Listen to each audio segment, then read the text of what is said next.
Let's go to the store with David. I hope he will not be bored. I got his baby water and rice. Kasi magluluto tayo. We're going to cook dinner for Tuesday and Wednesday and then Thursday. Let's travel by train. David, hi! Hi! I love your smile earlier. He was smiling. What are you doing? He's throwing again his milk. Oh, let's remove it. Ano this receipt day to save. Kasi kailangan ko siya. I got this chicken. And ito bibigay natin kay Jen. Sabi ko sa kanya secret eh. Pero at saka vegetables, baby water. And ito maganda to be. Barilla pasta. Okay.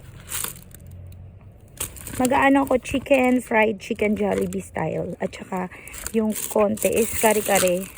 I really miss kare-kare. It's so yum.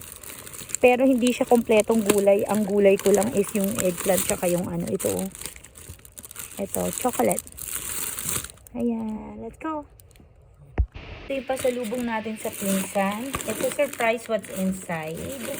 I have this girl. And then, let's eat this with baby David while waiting. Let's open. Let's try it. Oh, busy siyang manggulo ng mga gamit. Is it sarap? Beautiful friends, let's eat. Let's try this. Yum. Wow, Hadass have A on her exam. Babe, I should always read for David because that's what I did with Hadassah and her IQ is high. The only IQ that's not high is the mother's IQ. Joke lang. Okay.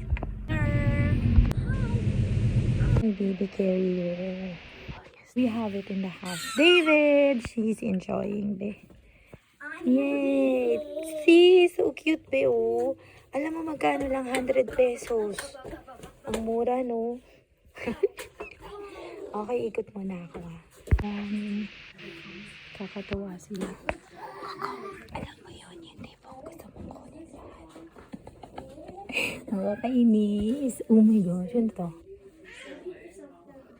Ito gusto ko, babe. Alam niyo naman, flowers. Oops. Kano to? Walang presyo. Grabe na talagang 25 cents na lang yan. 20 pesos. Ito, oh.